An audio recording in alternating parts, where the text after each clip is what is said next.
The courtroom was so quiet I could hear the clock behind the bench clicking like a needle. My ribs felt too small for my lungs. Beside me, my mother breathed evenly. My father shifted, his shoe whispering on the polished floor like he'd come to a recital. Across the aisle, their attorney lounged with a thick folder and a gold pen, tapping it with the confidence of someone who believes the ending is his. My attorney, Celeste Ward, sat beside me without moving, eyes calm, pen capped. I kept my hands folded.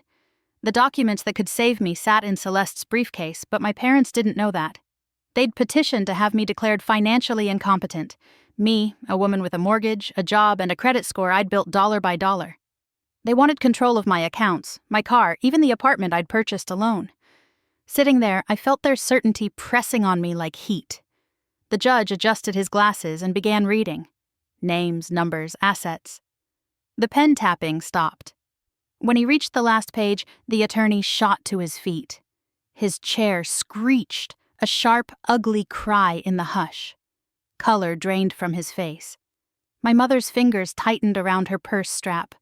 My father's jaw worked once, like he was chewing grit. That was the moment they finally saw what I'd been all along. Not reckless, not naive, not theirs to steer.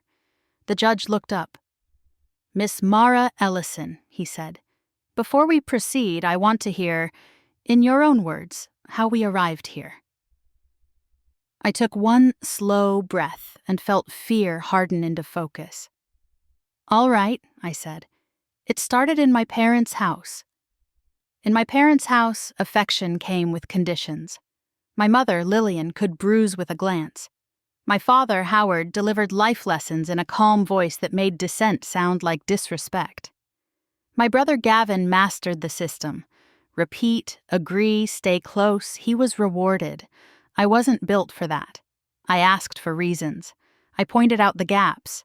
The first time I said, "That doesn't add up," my father smiled like he'd found a defect. After that, the labels stuck. Stubborn, difficult, unstable, until they were the only story anyone heard. I left at 19 with 2 suitcases and a budget on scrap paper. I worked, studied, slept in a tiny place with thin walls, and stopped explaining myself. I opened accounts they didn't know about.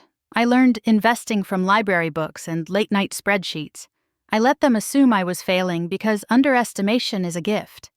My grandmother Evelyn wasn't fooled. When her health began to slide, I took her to appointments, tracked medications, sat with her through long afternoons. One day she squeezed my hand and whispered, "They'll fight over what I leave, and they'll try to control you to get it." We met an attorney together. We built a trust before anyone could interfere, every signature witnessed, every clause sharp. When Evelyn died, she left me her inheritance anyway, because she said I'd shown up. My parents turned sweet, then furious. "Let us manage it," they said. When I refused, they filed to have me declared incompetent. Celeste didn't blink at my folders. Last, I placed a small recorder on her desk. "They forgot I still had a key to the family study," I said. They talked. I listened. The judge nodded like my childhood was just another exhibit, and looked to Celeste. "Counsel." Celeste rose and set 2 binders on the clerk's table. "Your Honor, they allege incapacity. The records show the opposite." He started with the years before Evelyn died. Pay stubs, tax returns, bank statements, all stamped and dated. Savings at 20, retirement at 22, a side business registered in my name. The steadier the numbers sounded, the more my parents' confidence leaked away. "Regarding the residence," the judge said, flipping a page, "this is a deed."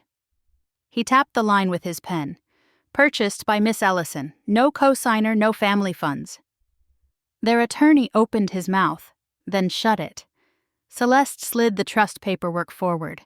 The judge's eyebrows lifted. "Created prior to the decedent's passing." "Yes," I said. "She warned me what they'd do." "And these assets are held separately," he murmured, scanning. "So there is nothing here for the petitioners to administer." Celeste's last move was quiet and surgical. The transcript, then the audio. My parents' voices filled the room, cold, organized, plotting to drain my accounts, sell my car, teach her humility. My mother's face went gray. My father stared at the clock like it might take back a minute. When the recording ended, the judge closed the file. Petition denied, dismissed with prejudice, costs to the respondent. Celeste squeezed my hand, steady, silent. In the hallway, they finally looked at me. Not with rage, more like disbelief that I'd slipped their hands. My mother started, "Mara?" "I'm not your lesson," I said. "I'm your boundary."